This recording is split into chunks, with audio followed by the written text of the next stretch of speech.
Bon, nous allons vous raconter l'histoire d'un atelier. Nous allons raconter cette histoire à deux voix.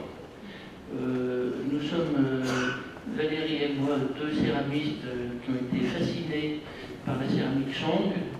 On a l'habitude de dire que nous nous sommes rencontrés en Chine au XIIe siècle. Donc nous avons le même atelier, les mêmes matières premières, les mêmes outils. Chacun a sa propre production et ces deux productions sont très imprégnées de notre amour de la céramique Song. C'est assez étrange pour deux occidentaux de s'être passionnés aussi jeunes pour cette céramique. Quand nous avons découvert la céramique Song, personne ne connaissait en France le mot de céladon ou de temoku. Et là, on va essayer, en parlant et puis par les images, de vous montrer comment cette pratique de la céramique Song s'inscrit dans notre démarche générale. Nous ne faisons pas que du temoku ou du céladon, nous avons d'autres techniques, mais ces techniques de la céramique Song sont celles qui nous nourrissent en permanence. Et on y revient tous les jours, tous les mois. C'est un petit peu comme le pianiste qui va jouer une composition contemporaine, mais qui tous les matins travaille pendant une heure la même fugue ou le même air de Bach, et c'est ce qui lui permet le reste de la journée d'avoir une véritable création une véritable création contemporaine. Donc nous vivons en Bourgogne, dans une très belle région.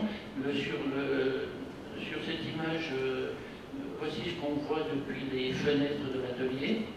Donc une région de collines, avec, vous voyez ici, toute cette grande colline, ce sont les restes d'un ancien volcan. Il y a ici une carrière de pierre volcanique dure, et cette pierre-là, on va en chercher la poudre, et elle nous sert à fabriquer certains temoku. Voici notre atelier. Cet atelier a été construit sur une ancienne carrière d'argile. Nous sommes partis il y a quelques jours, il commençait à neiger. Quand on va revenir, peut-être que nous allons trouver l'atelier sous cette forme, entouré de neige. Nous avons construit cet atelier ici parce que nous avions découvert qu'il y avait deux anciennes carrières. Il y avait une ancienne fabrique de tuiles et il y avait deux carrières d'argile, une grasse et jaune, celle-ci, et une maigre et rouge comme celle-ci, et il mélangeait les deux. Ici, les maisons sont les bâtiments de l'ancienne tuilerie, et la terre rouge qu'on voit là, qui est très riche en fer et très sableuse, nous sert pour les temoku, et celle-ci, qui est plus claire, qui ne contient que 2% de fer, nous sert pour les grès clairs et pour les céladons. Ici, vous me voyez en train de préparer une argile. Nous avons un atelier où nous fabriquons toutes les pâtes et tous les émaux. Nous n'achetons rien dans le commerce, tout est fabriqué à partir de ce qu'on récolte. Nous avons des machines pour broyer les roches et les argiles, pour les tamiser, ensuite pour enlever l'eau des barbotines avec le filtre presse. Nous sommes équipés, nous sommes le seul atelier en Europe à fabriquer toutes nos matières premières, y compris la porcelaine. Une ou deux vues de l'atelier, très très lumineux. Vous pouvez remarquer que les murs ont la même couleur que la terre que vous avez vue, puisque même les murs sont enduits avec de l'argile. Voici l'atelier d'émaillage où il y a beaucoup de seaux de matières premières broyées différentes qui nous servent à composer des émaux. Moi, j'ai commencé la céramique à l'âge de 10 ans. J'ai découvert un atelier où il y avait un tour à l'école de j'étais. Et aussitôt, je me suis mis à tourner. Dès que je suis monté sur le tour, je suis arrivé à faire un vol. J'étais très fier. Et à 14 ans, je suis allé travailler chez un potier traditionnel qui ne faisait que de la série. Il faisait des pots par 100 ou par 1000. Et j'ai appris comme ça. Alors, il me faisait tout faire par série de 100. Et il me disait, tu seras un vrai potier que quand tu sauras tourner un bol à la minute, c'est-à-dire 60 à l'heure. Donc c'est tout ce que j'ai appris en céramique à l'extérieur. Après le reste, la haute température, les terres découvertes, j'ai dû l'apprendre tout seul. Je suis allé faire des études, après je suis devenu peintre. J'ai été peintre pendant quelques années, je vous montre un ou deux tableaux. La peinture se vendait très bien, j'aurais pu continuer pendant longtemps comme ça, mais je n'étais pas satisfait avec la peinture. Je trouvais que c'était un art trop intellectuel et j'avais envie de revenir à la simplicité de la céramique. Alors, j'avais envie de commencer à créer des émaux découvertes de moi-même. Je ne savais pas du tout comment il fallait faire. J'avais lu simplement dans un livre une recette qui disait qu'on pouvait faire une couverte en mélangeant du granit et du calcaire. Pour la couverte, oui. On mélangeait, il fallait mélanger du granit, une roche dure, et du calcaire, de la chaux. 85 granit, 15 chaux. Je vais voir des amis qui étaient tailleurs de pierre, je leur demande ce qu'était le granit, ce qu'était la chaux, et puis ils m'ont donné de la poussière. Un taillait le granit et l'autre taillait la chaux, et ils m'ont donné leurs différentes poussières de pierre. Alors j'ai mis ça dans le four, j'avais déjà construit un four à bois qui pouvait monter à haute température, et puis quand j'ai sorti cet essai du four, eh bien, sans le savoir, j'avais fabriqué un céladon. Et puis j'ai ajouté une poudre qui était rouge, noire, j'en ai mis 10%, j'ai remis dans le four, et j'ai obtenu mon premier thémo. Alors, bon, je trouvais que c'était magique, je ne connaissais pas le mot céladon, le mot thémo, mais c'était tellement passionnant, tellement magique, que je me suis dit qu'il faut que je fasse, toute ma vie, je peux m'amuser à faire ça. Alors là, bon, j'ai commencé à m'intéresser à la céramique qu'il y avait dans les musées pour comprendre comment étaient faites vraiment ces céramiques de haute température. Et j'ai découvert à Paris, au musée Guimet, une urne funéraire de l'époque Song. J'ai trouvé cette pièce extraordinaire. Il y avait une telle lumière dans cette pièce, une telle profondeur, une telle lumière, on a l'impression qu'elle est beaucoup plus grande qu'elle-même et qu'elle occupe un grand espace autour de sa forme qui est pourtant de petite dimension. Et là, ce jour-là, j'ai compris que ce qui était important dans plus que la couleur de la céramique de haute température, c'était la lumière.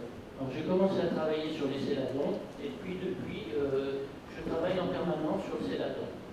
Pas toujours, mais parfois un mois, 2 mois dans l'année, je pratique le céladon, ou plusieurs mois dans l'année, je pratique le thémo.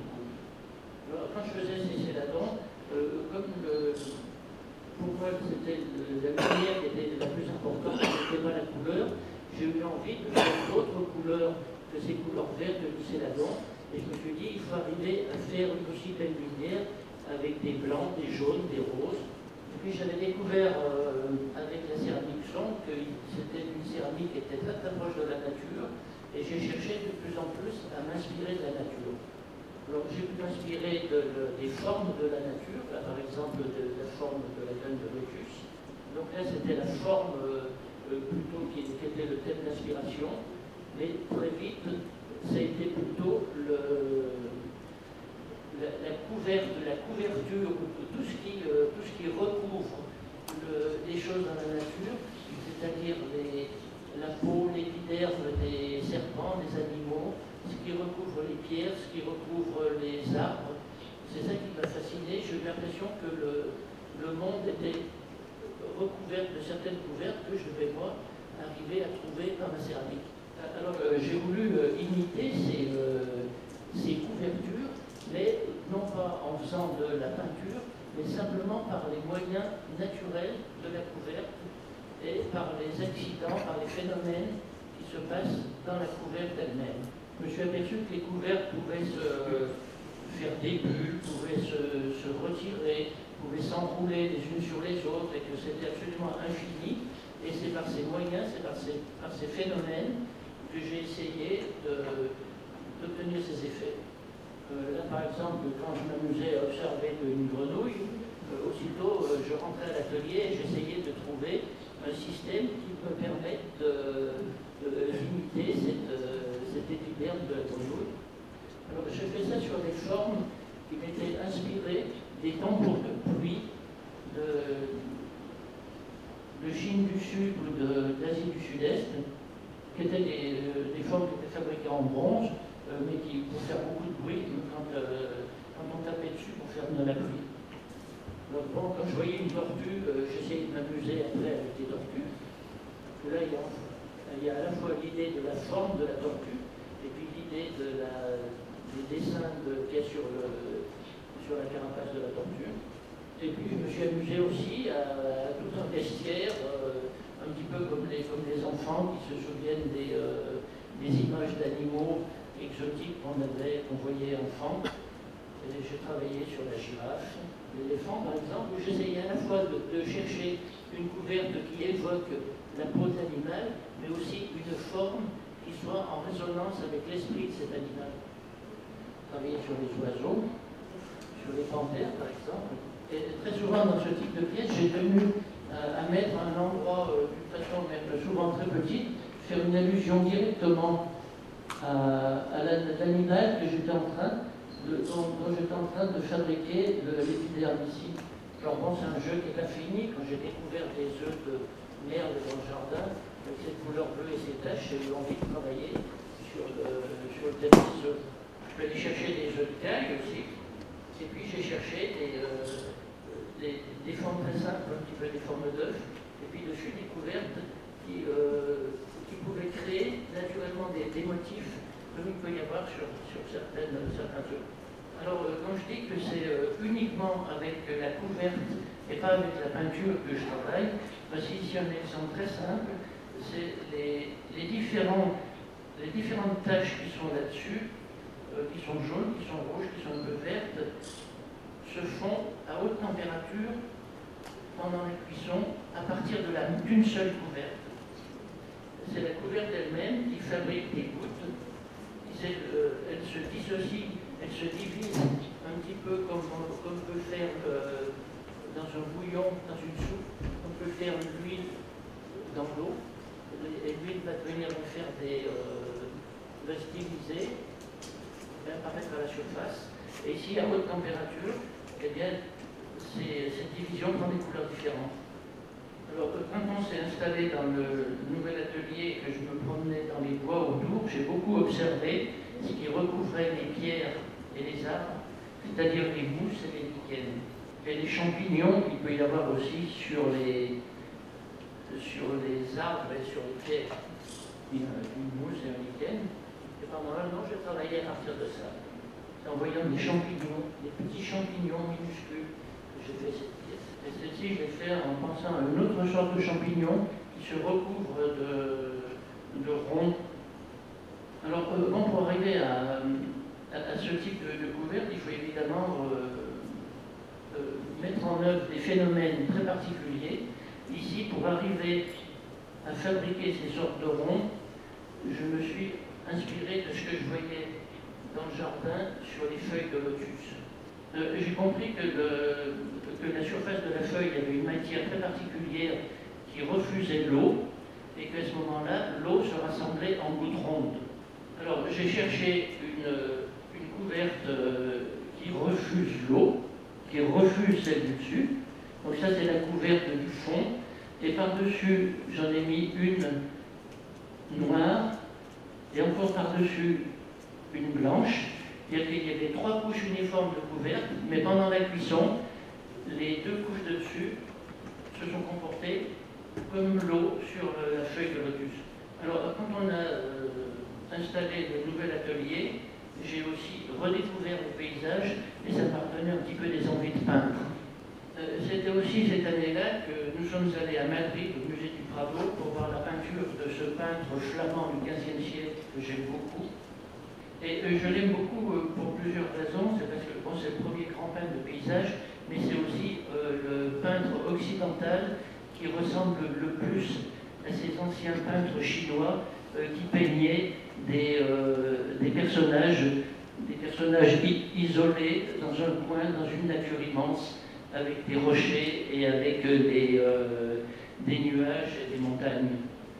Alors j'ai fait une série de céramiques qui essayait d'évoquer cette idée des montagnes et puis des nuages et du ciel, sur des formes très simples et très souvent sur des formes de disques, parce que j'avais beaucoup admiré ici au Bougon les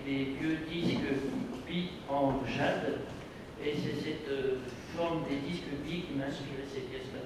Alors, pareil pour cette famille-là, il ne s'agissait pas de faire comme de la peinture, mais simplement de trouver des couvertes qui, elles-mêmes, arrivent à fabriquer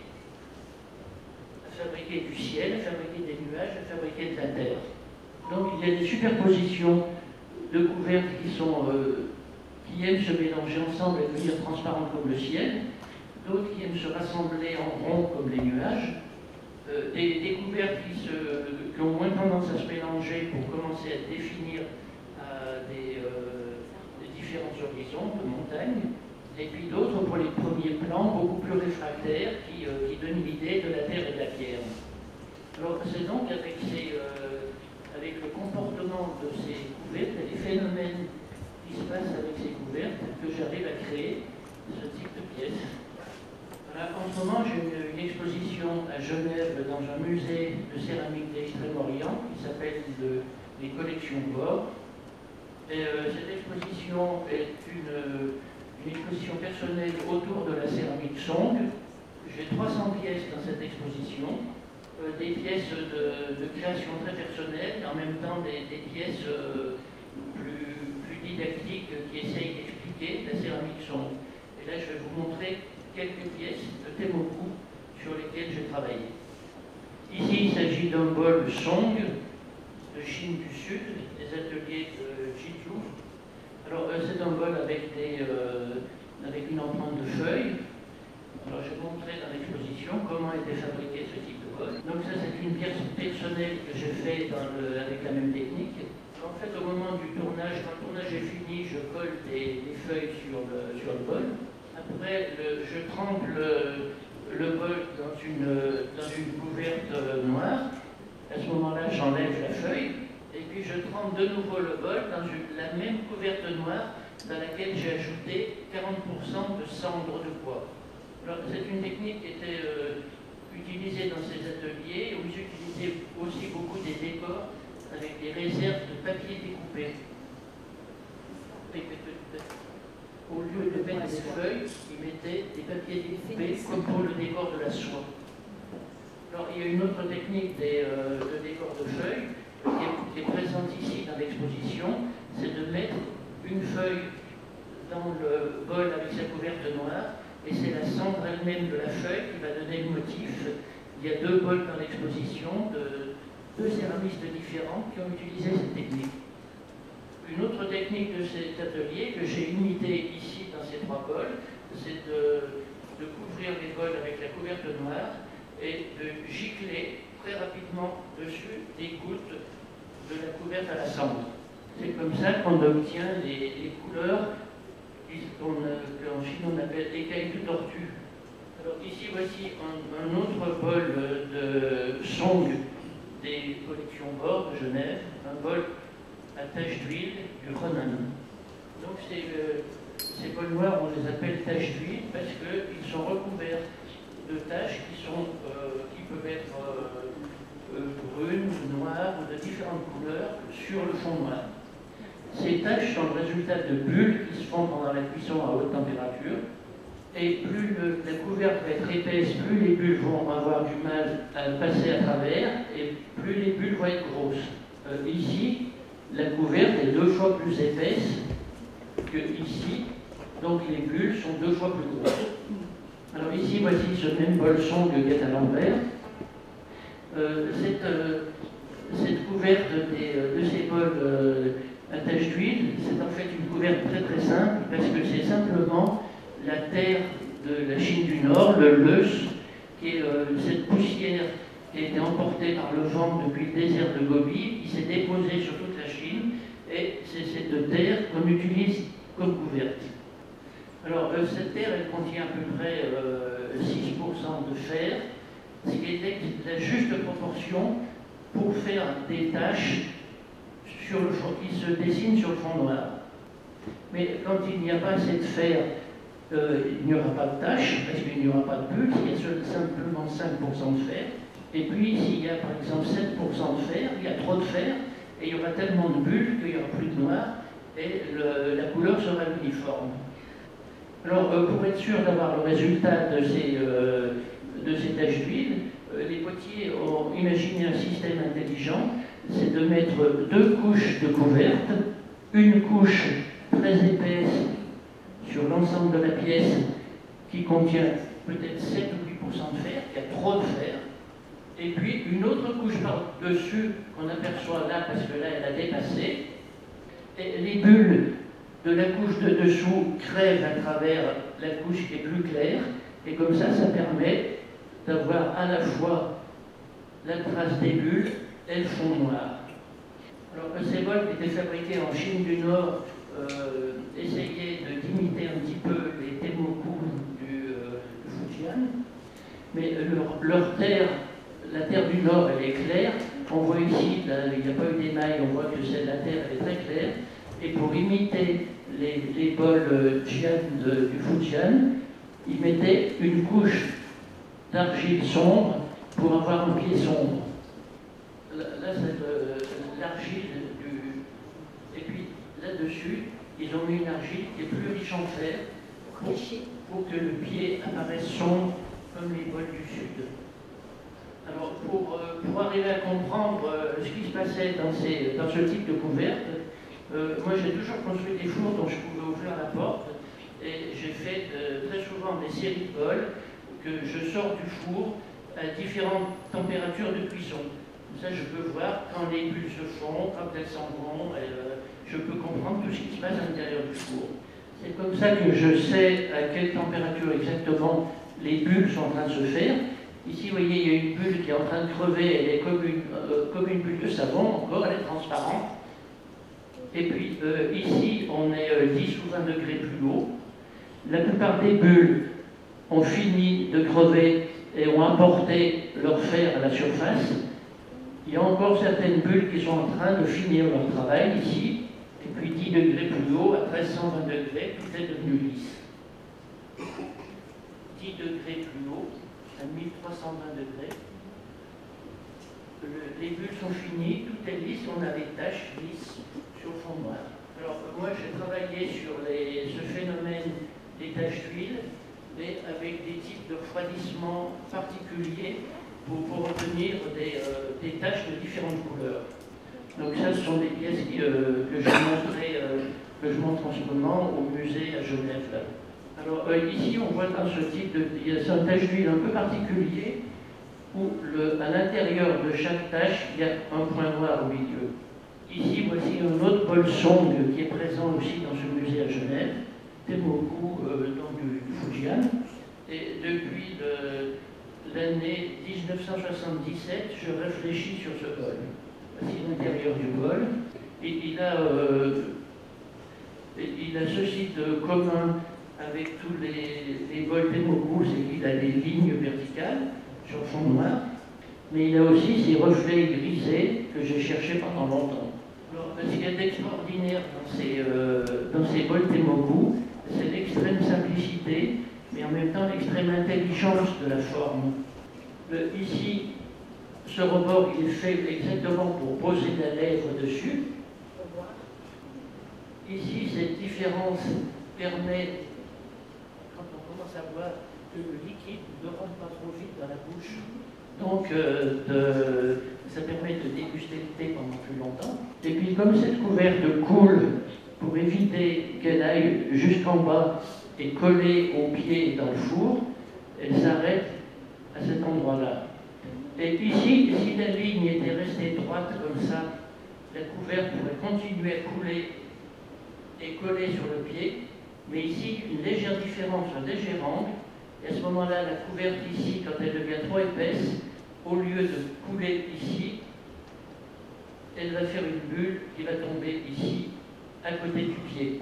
Alors quand j'étudiais ce bol et que je voyais qu'il avait des reflets grisés de toutes les couleurs, je me demandais bien comment j'allais faire dans mon four pour essayer de trouver ces reflets.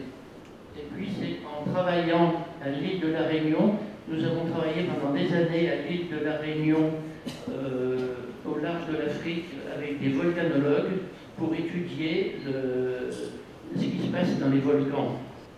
Ici, on est à l'intérieur du volcan à un moment où il était calme. Et puis, Ici, à un autre moment, la lave, le volcan s'était réveillé. On voit ici la lave en fusion. Et en observant cette lave, je me suis aperçu que quand elle se refroidissait lentement, elle pouvait devenir jaune. On le voit bien ici. Mais quand elle rentrait d'un seul coup dans la mer à haute température et qu'en présence de l'eau et d'un refroidissement rapide, à ce moment-là, elle pouvait devenir bleue avec toutes les couleurs de l'arc-en-ciel. J'ai compris alors que c'était que ce qui faisait cette irisation, c'est un phénomène optique, le même qu'on peut voir sur les ailes des papillons ou sur les plumes de certains oiseaux. Donc là, la plume et le papillon sont posés contre un de mes bols. Alors, quand je suis arrivé à trouver cette méthode, je l'ai utilisée pour tout un tas de bols et j'ai eu tout un tas de résultats différents, suivant la vitesse de refroidissement ou la quantité d'eau mise dans le four. Certaines fois, je suis arrivé à trouver au fond des bols comme ça des reflets bleus ou violets d'une intensité extraordinaire. Alors, là, c'est le four à gaz que j'utilise, dans lequel où je peux ouvrir la porte, ou autrement je peux introduire de l'eau dans le four par le sommet. Il y a des pièces en première cuisson et d'autres pièces en deuxième cuisson, ici. Là, on les voit à haute température dans le four, et puis ici, on les voit au refroidissement. Alors, ce four-là, c'est le 17e four que j'ai construit pour mon usage personnel, et depuis, j'en ai construit un nouveau, un four à bois, que je commence à utiliser depuis 1 an, et qui est une conception assez révolutionnaire qui me permet si je veux, faire une cuisson en 3 ou 4 heures à haute température, ou de cuire en 24 heures, si j'ai envie de cuire en 24 heures, avec beaucoup d'air ou parfois beaucoup de fumée, mais une fumée qui ne va jamais dans l'atmosphère, parce que c'est un four que j'ai conçu où les fumées sont rebrûlées dans la cheminée pour ne pas polluer l'atmosphère.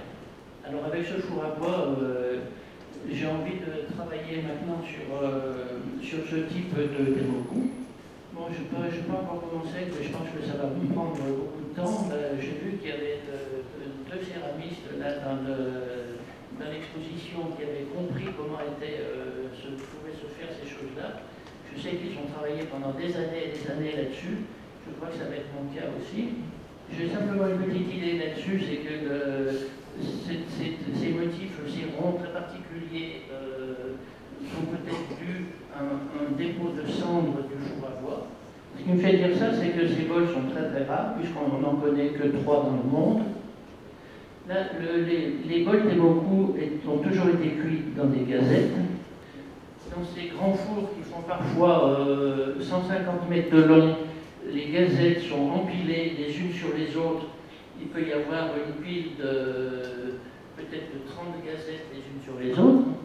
Alors les bols sont tous bien à l'abri dans leurs gazettes, puisqu'ils sont fermés. Chaque gazette est fermée par la gazette du dessus. Et il y a seulement la gazette du sommet qui n'est pas fermée par une autre.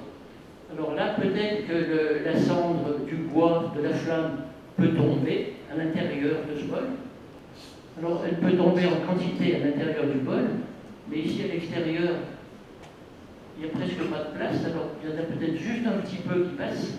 Alors, ce qui expliquerait que je ne suis pas sûr, c'est une hypothèse, mais si c'est une cendre qui tombe à l'intérieur, il y a beaucoup de dessins. Alors, moi j'ai envie de travailler sur cette idée dans les années qui viennent, dans mon four à bois. Peut-être que c'est une hypothèse qui est totalement fausse, je ne sais pas, mais ça va motiver mon travail. Et puis je vous montre ici cette photo de l'intérieur d'un bol que j'ai fait récemment, où on a une sorte d'idée que ce fond de bol, c'est un petit peu comme un gouffre infini. Et la céramique, l'art du Temoku, c'est aussi un gouffre infini qui n'a pas fini de nous passionner.